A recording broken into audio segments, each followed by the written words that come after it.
Hi everyone, welcome to news latest update channel.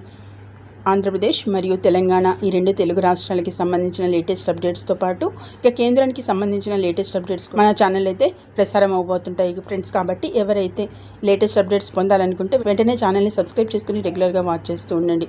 ఇక అప్డేట్లోకి వెళ్ళినట్లయితే gas సిలిండర్పై మరో ఏడాది పాటు అయితే సబ్సిడీ అయితే ఇవ్వబోతుంది ఫ్రెండ్స్. దీని విషయమై అప్డేట్ అయితే మనకి ఈ విధంగా ఉంది.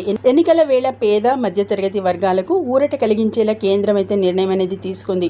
ఇక పీఎం ఉజ్వల యోజన కింద గ్యాస్ సిలిండర్పై అందిస్తున్న 300 సబ్సిడీని అయితే ఏప్రిల్ నుంచి మరో ఏడాది పాటు పొడిగిస్తున్నట్లుగా కేంద్ర మంత్రి పీయూష్ గోయల్ ప్రకటించారు. ఇక ప్రస్తుతం సిలిండర్ ధర 955 ఉండగా ఈ స్కీమ్ కింద అయితే చూసినట్లయితే 300 సబ్సిడీ పోను 655 రూపాయలకి అందిస్తున్నారు. మరో ఏడాది రాయితీతో ప్రభుత్వంపై 12,000 కోట్ల భారం అయితే పడుతుందని అయితే అంచనా వేయడం అనేది జరిగింది. ఏదేమైనప్పటికీ ఇక సబ్సిడీ ఏదైతే కేంద్రం అందిస్తున్న 300 సబ్సిడీని ఏప్రిల్ నుంచి అయితే మరో ఏడాది పాటు అయితే పొడిగిస్తున్నట్లుగా కేంద్ర మంత్రి పీయూష్ గోయల్ అయితే ప్రకటించారు ఫ్రెండ్స్. ఇది ఇక లేటెస్ట్గా మనకి కేంద్రం నుంచి వచ్చిన లేటెస్ట్ అప్డేట్.